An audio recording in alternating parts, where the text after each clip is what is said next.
پناہ مانگتا ہوں میں اللہ کی شیطان مردود سے۔ شروع اللہ کا نام لے کر جو بڑا مہربان نہایت رحم والا ہے۔ مومنو، اگر تم میری راہ میں لڑنے اور میری خوشنودی طلب کرنے کے لیے مکے سے نکلے ہو تو میرے اور اپنے دشمنوں کو دوست نہ بناؤ۔ تم تو ان کو دوستی کے پیغام بھیجتے ہو اور وہ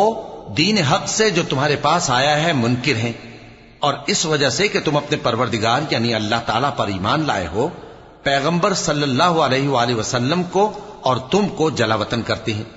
تم ان کی طرف پوشیدہ پوشیدہ دوستی کے پیغام بھیجتے ہو، اور جو کچھ تم مخفی طور پر اور جو علل اعلان کرتے ہو وہ مجھے معلوم ہے، اور جو کوئی تم میں سے ایسا کرے گا وہ سیدھے رستے سے بھٹک گیا۔ اگر یہ کافر تم پر قدرت پالیں تو تمہارے دشمن ہو جائیں، اور ایذا کے لیے تم پر ہاتھ بھی چلائیں اور زبانیں بھی، اور یہ چاہتے ہیں کہ تم کسی طرح کافر ہو جاؤ۔ قیامت کے دن نہ تمہارے رشتے ناتے کام آئیں گے اور نہ اولاد۔ اس روز وہی تم میں فیصلہ کرے گا، اور جو کچھ تم کرتے ہو اللہ اس کو دیکھتا ہے۔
مسلمانوں،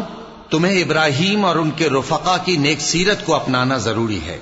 جب انہوں نے اپنی قوم کے لوگوں سے کہا کہ ہم تم سے اور ان بتوں سے جن کو تم اللہ کے سوا پوجتے ہو بے تعلق ہیں، ہم تمہارے معبودوں کے کبھی قائل نہیں ہو سکتے، اور جب تک تم ایک اللہ پر ایمان نہ لاؤ ہم میں تم میں ہمیشہ کھلم کھلا عداوت اور دشمنی رہے گی۔ ہاں، ابراہیم نے اپنے باپ سے یہ ضرور کہا تھا کہ میں آپ کے لیے مغفرت مانگوں گا، اور میں اللہ کے سامنے آپ کے بارے میں کسی چیز کا کچھ اختیار نہیں رکھتا۔ اے ہمارے پروردگار، تجھی پر ہمارا بھروسہ ہے، اور تیری ہی طرف ہم رجوع کرتے ہیں، اور تیرے ہی حضور میں ہمیں لوٹ کر آنا ہے۔ اے ہمارے پروردگار، ہم کو کافروں کے ذریعے فتنے میں نہ ڈالنا، اور اے ہمارے پروردگار ہمیں معاف فرما، بے شک تو غالب ہے، حکمت والا ہے۔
تم مسلمانوں کو یعنی جو کوئی اللہ کے سامنے جانے اور روز آخرت کے آنے کی امید رکھتا ہو اسے ان لوگوں کی نیک سیرت اپنانی چاہیے، اور جو روگردانی کرے تو اللہ بھی بے نیاز ہے، لائق حمد و ثنا ہے۔ عجب نہیں کہ اللہ تم میں اور ان لوگوں میں جن سے تم دشمنی رکھتے ہو دوستی پیدا کر دے، اور اللہ قادر ہے اور اللہ بخشنے والا ہے، مہربان ہے۔ جن لوگوں نے تم سے دین کے بارے میں جنگ نہیں کی اور نہ تم کو تمہارے گھروں سے نکالا، ان کے ساتھ بھلائی اور انصاف کا سلوک کرنے سے اللہ تم کو منع نہیں کرتا۔ اللہ تو انصاف کرنے والوں کو دوست رکھتا ہے۔ اللہ انہی لوگوں کے ساتھ تم کو دوستی کرنے سے منع کرتا ہے جنہوں نے تم سے دین کے بارے میں لڑائی کی اور تم کو تمہارے گھروں سے نکالا اور تمہارے نکالنے میں اوروں کی مدد کی۔ تو جو لوگ ایسوں سے دوستی کریں گے وہی ظالم ہیں۔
مومنو،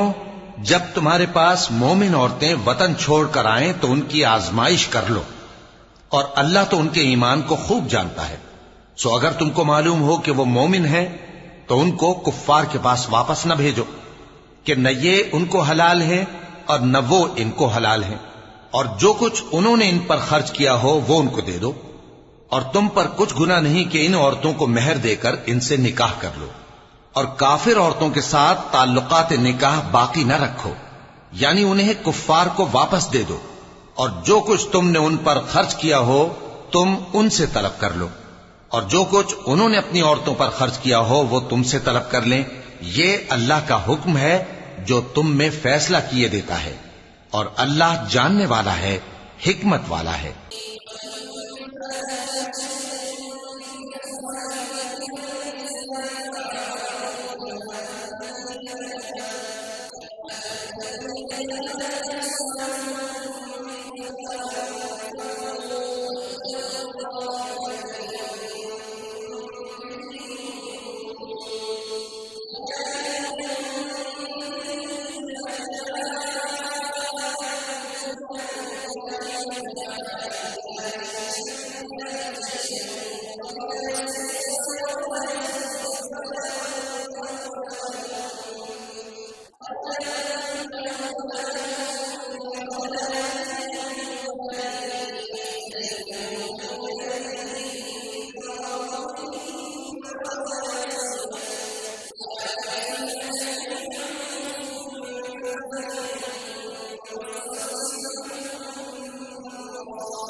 اور اگر تمہاری بیویوں میں سے کوئی تمہارے ہاتھ سے نکل کر کافروں کے پاس چلی جائے اور اس کا مہر وصول نہ ہوا ہو،